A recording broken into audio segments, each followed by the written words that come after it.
We're moving right along with our lore of the classic Sailor Moon anime, venturing into the 3rd season, Sailor Moon S.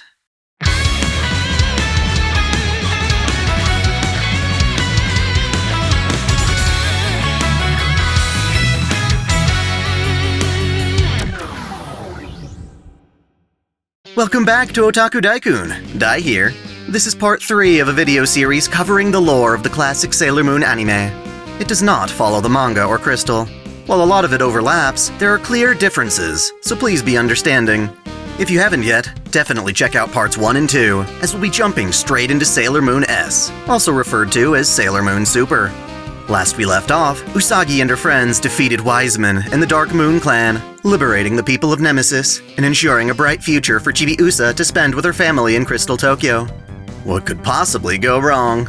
Turns out there's still plenty of darkness looming in the universe, and the new source of it happens to come from another solar system called the Tau Nebula.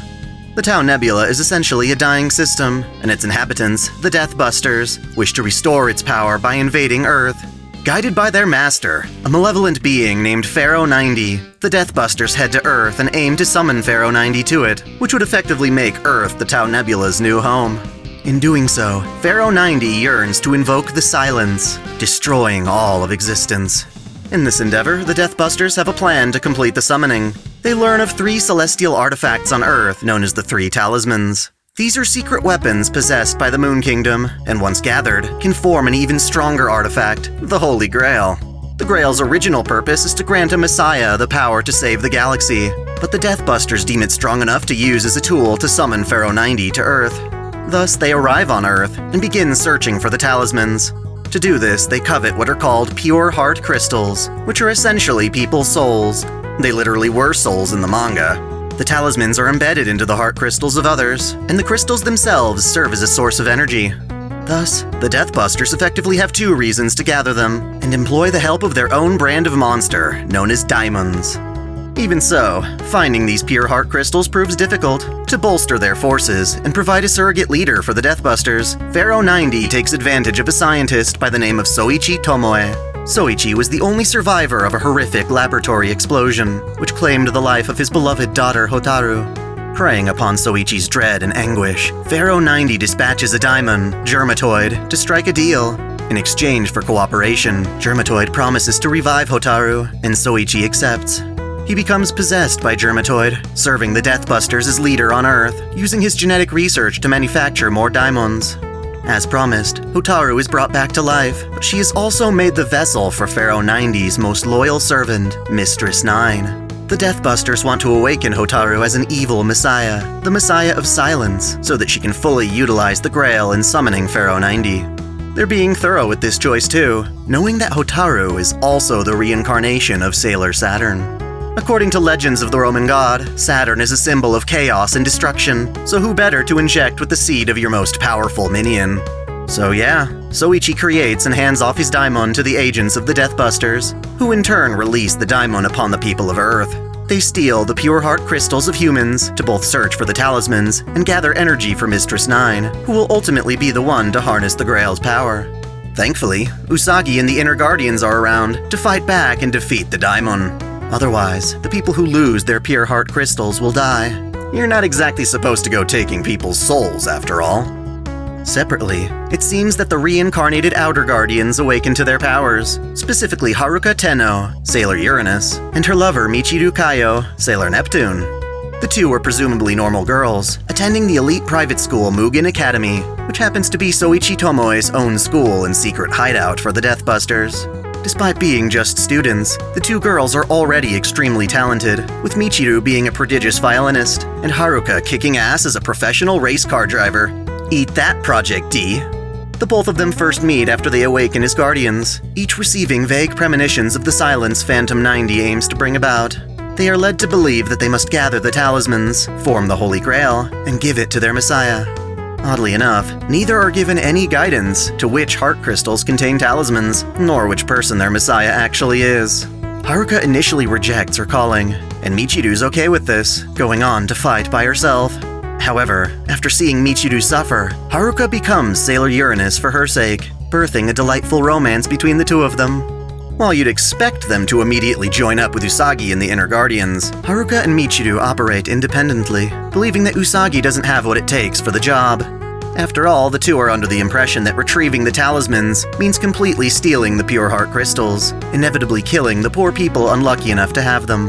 Thus, despite sharing a common goal in stopping the Deathbusters, and being rather amicable in their daily lives, Haruka and Michiru fight more as rivals than friends, willing to kill if it means saving the entire planet from evil.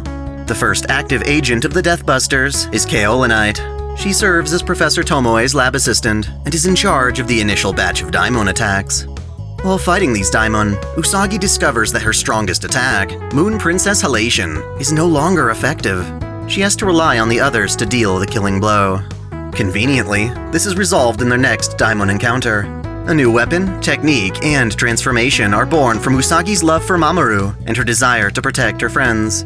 She obtains the Cosmic Heart Compact and Spiral Moon Heart Rod, upgrading her guardian form and granting her the Moon Spiral Heart Attack.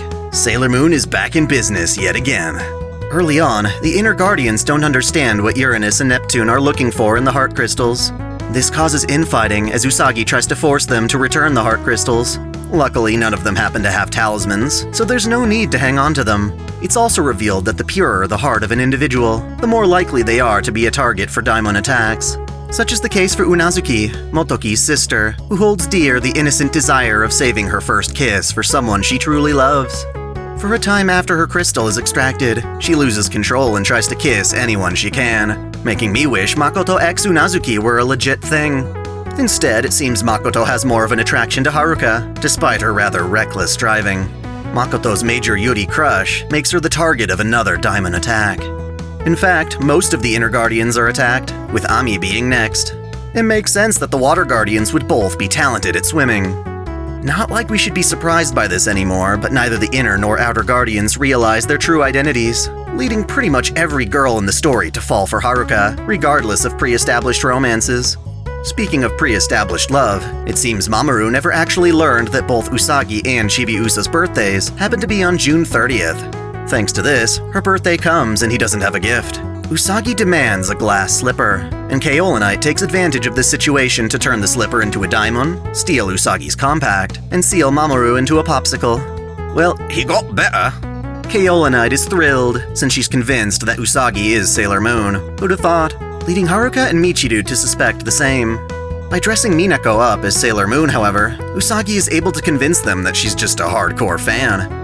Kaolinite abandons the brooch, thinking it worthless, foolishly restoring Usagi's ability to transform.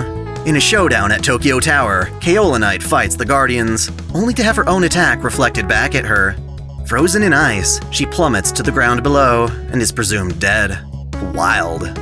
To replace Kaolinite, Tomoe relies on the Witches 5, a team of evil witches led first by Udiel. She doesn't mess around either, using a handful of inventions to more effectively detect and extract the pure heart crystals. As if to provide adequate reinforcements, Chibiusa decides to return to Usagi's time as a Sailor Guardian herself, Sailor Chibi Moon. She transforms with the Prism Heart Compact, and fights with the Pink Moon Rod, which honestly makes a better distraction than an attack. So yeah, now she's back and training as a Sailor Guardian. The usual diamond fights continue until, during one, the Outer and Inner Guardians finally see each other transform. Haruka and Michiru aren't exactly thrilled about this, but they're honestly more concerned when Udiel announces she's figured out which pure heart crystals contain talismans. Not wanting Usagi to interfere, Haruka and Michiru steal her brooch and confront Udiel at a dark cathedral. There, they discover that, ironically, both Michiru and Haruka have talismans. Udiel starts by capturing Michiru and using her gun to extract Michiru's pure heart crystal, revealing one of the talismans, the Deep Aqua Mirror. Haruka tries to rescue her, until Usagi catches up to them and manages to push Udiel from a ledge. Usagi's attempts to return Michiru's heart crystal fail, and Haruka makes the harsh decision of extracting her own talisman, the Space Sword, effectively killing herself and entrusting Usagi with their mission. And yet, this sacrifice is in vain, as Udiel returns and steals the talismans. Their fight is broken up by the arrival of a familiar face, Sailor Pluto. Admittedly, all of this happens due to their vague understanding of the situation. Ominous premonitions are only so specific after all. Thankfully, to clear things up, Sailor Pluto is allowed to help the Guardians by reincarnating in their time as Setsuna Mayo. Just like the others, she too grew up living her own life, dreaming of becoming a fashion designer before awakening to her power as an outer guardian. She explains what I covered before, that the talismans are in fact weapons of the Moon Kingdom, making it quite natural they'd be embedded into actual Sailor Guardians. Turns out she possesses the third talisman, the Garnet Orb, and uses it to summon back the other two from Udiel. By first separating the talismans from the pure heart crystals, Setsuna is able to isolate the heart crystals and return them to Haruka and Michiru, bringing them back to life. Yay! After all, why would the Moon Kingdom create weapons meant to kill their intended users? That's just silly. At the same time though, if Setsuna knew this already, why didn't she tell anyone sooner? But yeah, with all three talismans combined, the Holy Grail materializes.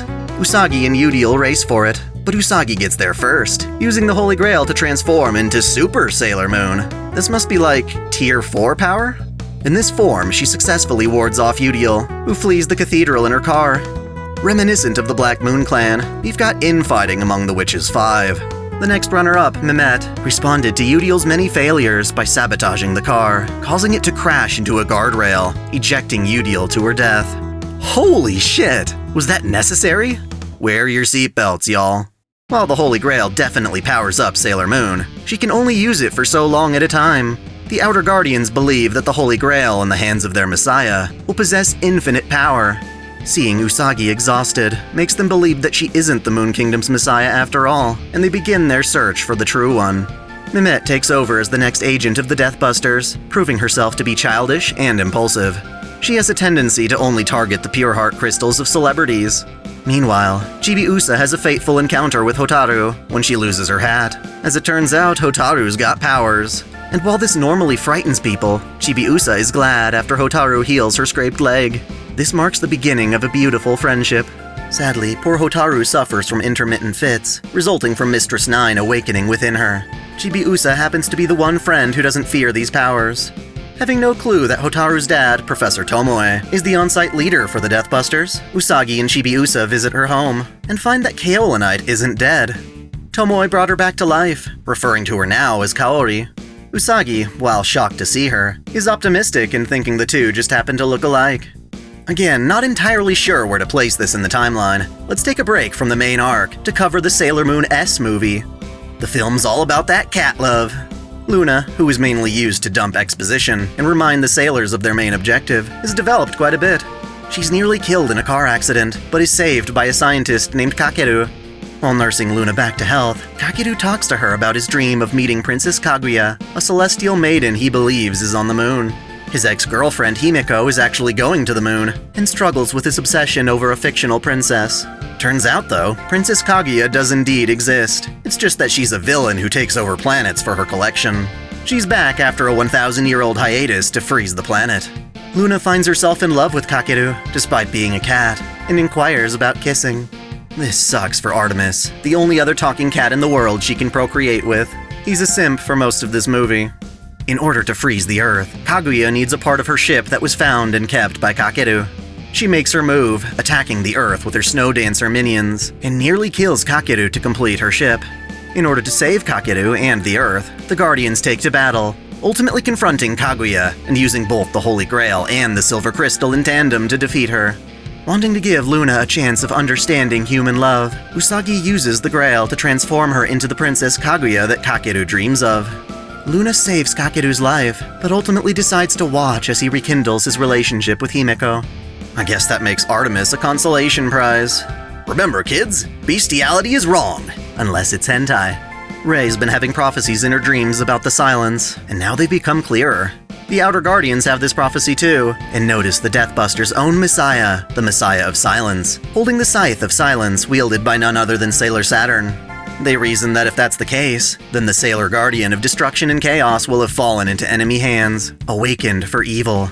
Thus, the Outer Guardians decide that, in order to prevent the world's destruction, they'll have to forego looking for the true Messiah, so they can kill the Dark Messiah before she awakens. With all the freaky seizures and dark awakenings, the Outer Guardians view Hotaru as their top suspect. Setsuna tries to convince the Inner Guardians to help by explaining everything they know. And yet, the Inner Guardians feel Hotaru's life is just as important as anyone else's, so they hope for another solution. Civil war ensues, and sadly, Hotaru does awaken as the Dark Messiah, with the power of a Sailor Guardian in enemy hands. With the Outer Guardians out to kill them, Hotaru and Professor Tomoe lay low, prompting everyone to investigate Mugen Academy as a potential hideout for the Deathbusters. There, they are attacked by Mehmet, whose obsession with celebrities and vanity prompt her to use one of Udiel's inventions to manifest inside of a large TV monitor. Problem is, she's already been effectively replaced due to repeat failures. The next witch in line, Telu, kills her by pulling the machine's plug and trapping her within it forever. Seriously, it's like they don't want to win. Then again, it is hard to have dreams and hopes for the future while assisting a dark entity bent on destroying everything. It's a bit of a conflict of interest. Telu really only gets one attempt to redeem herself, and fails. She tries to draw in the city's people with a shop of deadly plants that gather heart crystals for her. While she proves strong enough to withstand the attacks of Super Sailor Moon, she is vulnerable in her own ego. While revealing all of her stolen heart crystals, Mamoru strikes her with a rose, scattering them. Telu tries to collect them, but is ultimately betrayed and murdered by one of her own plants. Replacing Telu is Vilui, an extremely intelligent witch who tries to use computers to harvest pure heart crystals. With the Guardians still investigating Mugen Academy, Vilui fights using swarms of nanomachines. That's some impressive tech for the 90s, perhaps too advanced for her to handle. While fighting the Guardians, the bracelet controlling the machines is damaged, causing the mini-robos to instead attack and kill her. So far, none of the witches have died to a direct hit from the Guardians. It's just one sad chain of treachery. The last of the Witches 5 is a bit of a lie, as that spot is taken by a pair of twins, Cyprin and Batilil. They go about luring people to the academy at night, and wind up fighting the Guardians within a separate dimension. None of the Guardians' attacks work, instead being absorbed into the twins' staffs. Unable to hurt the twins directly, Ami disperses mist among the area and waits for them to attack. Their vision impaired, the twins fire off blasts at the Guardians, realizing too late that they are each in each other's line of fire. When the Guardians dodge out of the way, Cyprin and Patilil are struck by their own attacks, killed while releasing the stolen heart crystals. Thus, the 5 are no more. Usagi probably should have looked into kaolinite a bit more. Sure, after being resurrected, she remained on standby as Tomoe's assistant, but now with so many dead witches, reinforcements are needed. She makes her move, kidnapping Chibiusa. In order to rescue Chibiusa, the Guardians unite and venture to the depths of Mugen Academy, where they encounter Hotaru again. After consuming Chibiusa's pure heart crystal, Hotaru fully awakens as Mistress 9 and kills off kaolinite for outstaying her usefulness. The Guardians are now on a strict time limit, needing to defeat Mistress 9 before Chibiusa dies. Thus, the Guardians fight their way through the enemy stronghold. As the guardian of the space-time door, Sailor Pluto has 3 taboos imposed upon her. She is never to leave her post, allow anyone to travel through time, or use her powers to disrupt the flow of time. The first 2 of these were broken in order to save Crystal Tokyo, but in this fight she breaks the final taboo by preventing a helicopter crash. As a result, she dies. Haruka and Michiru honor the sacrifice by infiltrating the hideout and confronting Tomoe. They figure out that Tomoe is an innocent man who just wanted to save his daughter, and that Germatoid is the one compelling him to evil. To protect Tomoe, Germatoid is extracted before being defeated. Usagi, on the other hand, doesn't have such luck. She wants to save Hotaru from being possessed, but is instead deceived by Mistress 9 into handing over the Holy Grail. With the Grail in her possession, Mistress 9 summons Pharaoh 90 to Earth, and the Grail itself is destroyed in the process. Regardless, Usagi persists, and with the help of a liberated Tomoe, manages to regain Hotaru's consciousness, sparking a mental battle between Hotaru and Mistress 9. By recalling happy memories of her loved ones, Hotaru overcomes her foe and is rightfully reborn as Sailor Saturn. As such, she is able to return Chibiusa's heart crystal and announces a way to defeat Pharaoh 90. She plans on entering Pharaoh's core and destroying it from within at the cost of her own life. At first, Usagi lacks the strength to stop Hotaru's sacrifice, being forced to entrust Earth's future to such destructive powers. Yet, while Hotaru is inside Pharaoh's core, Usagi gets the help of her fellow Inner Senshi to turn into Super Sailor Moon without the Grail's help. This provides Usagi the strength to plunge into the core and defeat Pharaoh herself. An exhausted, barely conscious Usagi emerges from the core, cradling a newborn baby. This child is a new incarnation of Sailor Saturn, a baby Hotaru free from Pharaoh's influence. In the aftermath, Hotaru is given to her father to be raised anew. Tomoe has no memory of the Deathbuster's influence or of being possessed. Even in death, Setsunomeo exists in a spiritual form and explains the fight's outcome to Chibiusa before parting. Even with evil defeated, Haruka and Michiru reprimand Usagi for daring to give up the Grail for a single girl's life, going so far as to deem her unfit to rule as Neo Queen Serenity in the future. Now them's fighting words. The three settle their disagreement through combat, but it appears that the silver crystal reacts to Usagi's pacifism, blasting her opponents away. Experiencing this, the two admit defeat, reaffirming their pledge to Usagi and declaring her the true messiah they'd been seeking all along. That said, with the Deathbusters out of commission, Haruka and Michiru decide to leave town. The season ends with Chibiusa once again returning to her mother in the future, and Usagi finding the strength to keep protecting Earth even without the Holy Grail. So Chibiusa's gone for now, but that's okay, as we'll be seeing way more of her in the next season, Sailor Moon Super S. I hope you look forward to it. Thanks for watching. If you enjoy this channel, help me beat the algorithm by liking, commenting, and sharing the video, subscribing to OtakuDaiKun, and, most of all, smashing that notification bell so you don't miss out on all of my anime discussion, lore, or Let's Play content. If you want to support me directly, there are now 3 ways that all provide the same benefits. You can click join here on YouTube, or join Patreon or Subscribestar for access to exclusive vids and early access. As always, celebrate your fandom.